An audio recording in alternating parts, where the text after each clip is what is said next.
अब इसका पूरा खेल समझाने वाला चैप्टर खोल रहा हूं। पीएम मोदी ने रूस के राष्ट्रपति व्लादिमीर पुतिन और चीन के राष्ट्रपति शी जिनपिंग के साथ मिलकर ऐसा प्लान तैयार कर लिया है क्या जो पूरा वर्ल्ड ऑर्डर चेंज कर देगा? मोदी, पुतिन और जिनपिंग साथ मिलकर वो करने वाले हैं क्या कि ट्रंप जो आए दिन टैरिफ की धमकी देते रहते हैं, उनकी दादागिरी दिखाने का बुखार उतर जाएगा? भारत, रूस और चीन एक साथ होने जा रहे हैं, ऐसी अटकलें अब तेज होती जा रही हैं और इसके लिए तीनों देशों ने बातचीत के लिए RIC वार्ता शुरू करने की योजना बनाई, जिसके जरिए अमेरिका समेत पश्चिमी देशों की दादागिरी को खत्म करने का प्लान तैयार हो चुका है, ऐसा माना जा रहा है। अब ये RIC क्या है? अगर भारत, रूस और चीन एक साथ आ गए तो क्या गजब हो जाएगा, आज आपको यह विस्तार से समझना चाहिए। पीएम मोदी ने पाकिस्तान के टेरर नेटवर्क की गर्दन मरोड़ने का कैसे तगड़ा इंतजाम किया है, आज आपको यह भी बताऊंगा। लेकिन पहले ऑपरेशन सिंदूर के बाद भारत की विदेश नीति कैसे हिट हो रही है, क्या क्या ग्लोबल ऑर्डर में चेंज हो रहा है, उसका एक ट्रेलर देखिए। आप देखिए कि भारत, चीन और रूस के बीच त्रिपक्षीय संगठन RIC को फिर से सक्रिय करने की चर्चा हो रही है। RIC में R का मतलब है रशिया, I का मतलब है इंडिया और C यानी चाइना। यह बातचीत का वो मंच है जिसे 1990 के दशक के अंत में रूस ने तैयार किया था। RIC का मकसद अमेरिका और पश्चिमी देशों के एक तरफा वर्ल्ड ऑर्डर को बैलेंस करना है। RIC के तहत तीनों देशों के बीच अलग अलग लेवल पर 20 बैठकें हो चुकी हैं। RIC के जरिए विदेश नीति के साथ साथ सुरक्षा मामलों में भी आपसी सहयोग बढ़ाने की कोशिश की जा रही है। लेकिन भारत, चीन के बीच गलवान क्लैश के बाद यह मंच लगभग निष्क्रिय पड़ गया था। अब रूस एक बार फिर से RIC को एक्टिवेट कर रहा है और चीन ने भी इसके लिए रजामंदी दे दी है। अगर रूस, भारत और चीन एक साथ आ जाते हैं तो क्या अमेरिका की बादशाहत खतरे में पड़ जाएगी? वर्ल्ड ऑर्डर चेंज हो जाएगा क्या? पूरा पावर सेंटर पश्चिमी देशों से एशिया में शिफ्ट हो जाएगा? क्योंकि भारत, चीन और रूस एक हो गए तो इनकी ताकत दुनिया के तमाम गुटों से ज्यादा होगी। दुनिया की 36% आबादी वाले इन तीन देशों की GDP को अगर जोड़ लिया जाए तो यह दुनिया की GDP का 33% बनता है बॉस। चीन 1641 लाख करोड़ रुपए के साथ दुनिया की दूसरी सबसे बड़ी इकॉनमी है। भारत 345 लाख करोड़ रुपए के साथ चौथी सबसे बड़ी इकॉनमी है और रूस की इकॉनमी भी 181 लाख करोड़ रुपए की। अगर भारत, चीन और रूस एक साथ आ गए तो ये तीनों देश मिलकर पश्चिमी देशों के सैन्य संगठन नेटो के मुकाबले की ताकत बन सकते हैं। तीनों देशों का टोटल सैन्य खर्च लगभग 40 लाख करोड़ रुपए से ज्यादा है।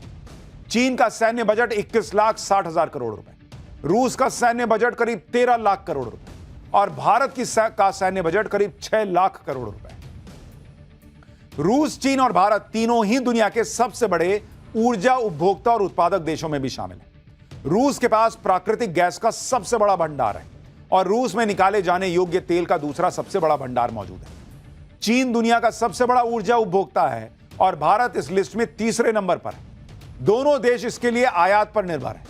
अभी भी भारत रूस से तेल खरीदने में पहले नंबर पर और चीन दूसरे नंबर पर है। अगर तीनों देश एक साथ आ गए तो फिर भारत और चीन को तेल आयात के लिए किसी दूसरे देश पर निर्भर नहीं रहना पड़ेगा।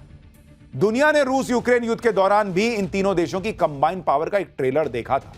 जब पूरा यूरोप और अमेरिका छाती पीटता रह गया और रूस को धमकियां देता रह गया, तब भी भारत और चीन की मदद से रूस खड़ा रहा और दुनिया इन तीनों देशों का कुछ बिगाड़ नहीं पाई, ना आज बिगाड़ पा रही। भारत, रूस और चीन अगर साथ आ गए तो यह अमेरिका के राष्ट्रपति ट्रंप के लिए सबसे बड़ा झटका साबित होगा, क्योंकि रूस और चीन लंबे समय से डॉलर को चुनौती देने की कोशिश कर रहा है। चीन और रूस के बीच ज्यादातर व्यापार अभी चीन की करेंसी युआन में हो रहा है। भारत और रूस के बीच भी व्यापार के लिए डॉलर के बजाय किसी और पेमेंट मोड अपनाने की तैयारी चल रही है। ब्रिक्स में शामिल ब्राजील, रूस, भारत, चीन और साउथ अफ्रीका भी डी-डॉलराइजेशन की बढ़ चढ़कर बात करते रहे। अब अगर रूस, भारत और चाइना के तहत RIC के तहत रूस, भारत और चीन ने साथ मिलकर डॉलर को अगर नकार दिया बॉस, तो यह डॉलर की दादागिरी को खत्म कर सकता है। ट्रंप जिस तरह से दादागिरी दिखाने का प्रयास करते हैं, अगर भारत, चीन साथ आ गए, रूस साथ आ गया तो ट्रंप की सारी हेकड़ी निकल जाएगी एक बार, क्योंकि भारत और चीन सबसे बड़े मार्केट है बॉस। अगर दोनों देशों ने अमेरिका में सामान बेचना बंद कर दिया और अमेरिका का सामान भारत में बिकने देना बंद कर दिया या कम भी कर दिया, तो अमेरिका की हवा टाइट हो जाएगी बॉस। यह बात ट्रंप भी समझ रहे हैं, इसलिए वो अब धमकी देने पर उतर आए। आरआईसी की चर्चा के बीच ट्रंप ने धमकी दी है कि जो भी देश डॉलर को कमजोर करने की कोशिश करेगा, अमेरिका उस पर 150% टैरिफ लगा देगा। ट्रंप के सहयोगी लिंडसे ग्राहम ने ट्रंप के हवाले से चेतावनी दी कि भारत और चीन अगर रूस से तेल खरीदना बंद नहीं करते तो अमेरिका उनको बुरी तरह बर्बाद कर देगा। तुम क्या बर्बाद करोगे यार? तुम्हारी इकोनॉमी बर्बाद हो रखी है, तुम्हारे यहां बेरोजगारी बढ़ रही है और तुम भारत को बर्बाद करने आए हो, जो दुनिया की सबसे तेजी से बढ़ती अर्थव्यवस्था है। ट्रंप का इलाज कराओ अगर उनको ऐसा लगता है भाई कि वो भारत को बर्बाद कर देंगे। ट्रंप की हालत कितनी खराब हो रही है आप इसी से अंदाजा लगाइए, क्योंकि भारत, रूस और चीन साथ आ गए तो पूरा वर्ल्ड ऑर्डर चेंज कर देंगे और अमेरिका का दबदबा खत्म हो जाएगा। लेकिन आरआईसी दोबारा शुरू होगा या नहीं, इसका फैसला नरेंद्र मोदी को करना है, जिनकी विदेश नीति का एक ही मंत्र है, इंडिया फर्स्ट। पीएम मोदी को पता है कि चीन पर कभी भी पूरी तरह से भरोसा नहीं किया जा सकता। मोदी को पता है कि चीन से हाथ मिलाओ, लेकिन जरा ध्यान से और चौकन्ना रहे। मोदी सरकार अभी यही कर भी रही है। चीन ने भारत से संबंधों को बेहतर करने के लिए हाथ तो आगे बढ़ा दिया है। भारत ने चीन की सैन्य और डिप्लोमेटिक घेराबंदी करके ही हाथ मिलाने के लिए हामी भरी। आप देखिए कि भारत आरआईसी में शामिल होगा, उससे पहले ही चीन बॉर्डर पर भारत ने अपनी सैन्य तैनाती बढ़ा दी। लद्दाख में राफेल की तैनाती के लिए परमानेंट हवाई पट्टी बनाकर तैयार कर दिया। इसके अलावा एलओसी पर आकाश प्राइम और S-400 जैसे एडवांस एयर डिफेंस सिस्टम खड़े कर दिए। लद्दाख से लेकर चिकन नेक और नॉर्थ ईस्ट तक चीन बॉर्डर सिक्योरिटी टाइट की हुई है। हिंद महासागर में सबसे एडवांस युद्धपोत सबमरीन की तैनाती हो चुकी है। समुद्र में एडवांस मिसाइलों की टेस्टिंग लगातार चल रही है। यानी भारत चीन से अगर दोस्ती करने की दिशा में बढ़ने का भी सोच रहा है, तो भाई जैसे फिल्मों में नहीं दिखाता है कि आप मिलने भी गए ऐसे आदमी से जिस पर भरोसा नहीं किया जा सकता है तो पूरा 4 ठो खोस के गए, वैसे ही भारत ने तैयारी की हुई है कि पूरा एकदम तैयारी कर दो, चीन को पता रहे कि धोखा देना बहुत मुश्किल है। यह मोदी सरकार की विदेश नीति का दम है कि जो चीन हमेशा पाकिस्तान की साइड लेता था, वो भारत की तरफ दोस्ती का हाथ बढ़ा रहा है। अंतर्राष्ट्रीय डिप्लोमेसी में बड़े देशों के बीच संबंधों का बेहतर होना हमेशा तनातनी से बेहतर होता है। भारत चीन को लेकर उसी दिशा में आगे बढ़ रहा है। पिछले साल अक्टूबर में पीएम मोदी और चीन के राष्ट्रपति शी जिनपिंग ने रूस में ब्रिक्स सम्मेलन के दौरान मुलाकात की थी। गलवान संघर्ष के बाद यह मोदी और शी जिनपिंग की पहली द्विपक्षीय बैठक। इसके बाद पिछले महीने यानी जून में रक्षा मंत्री राजनाथ सिंह और एनएसए अजीत डोभाल चीन गए, एससीओ की बैठक में हिस्सा लिया। अभी 13 जुलाई को ही भारत के विदेश मंत्री एस जयशंकर ने चीन की यात्रा की थी, जहां उन्होंने शी जिनपिंग समेत कई बड़े मंत्रियों के साथ बैठक की थी। अब कुछ लोग पूछ रहे हैं कि चीन के साथ हाथ मिला ही क्यों रहे हो, लेकिन वो ये नहीं देख रहे कि चीन ने भारत की शर्तों पर हाथ मिलाने की शुरुआत की। चीन ने पहलगाम आतंकी हमले की निंदा की, आतंकवाद के खिलाफ भारत का साथ देने का भरोसा दिया। एलएसी पर देप्सांग और डेमचोक जैसे विवादित इलाकों से अपनी सेना को पीछे हटाया। 6 साल बाद मानसरोवर यात्रा दोबारा शुरू हुई है। जब चीन भारत से दोस्ती करने के लिए कई कदम उठा रहा है और उठा चुका है, तब भारत ने भी एक कदम आगे बढ़ाया। भारत सरकार अब चीनी पर्यटकों को फिर से वीजा देने जा रही है। भारत 5 साल बाद यह सेवा फिर से शुरू करेगा। जून 2020 में हुए गलवान संघर्ष के बाद चीनी पर्यटकों पर बैन लगा दिया गया था।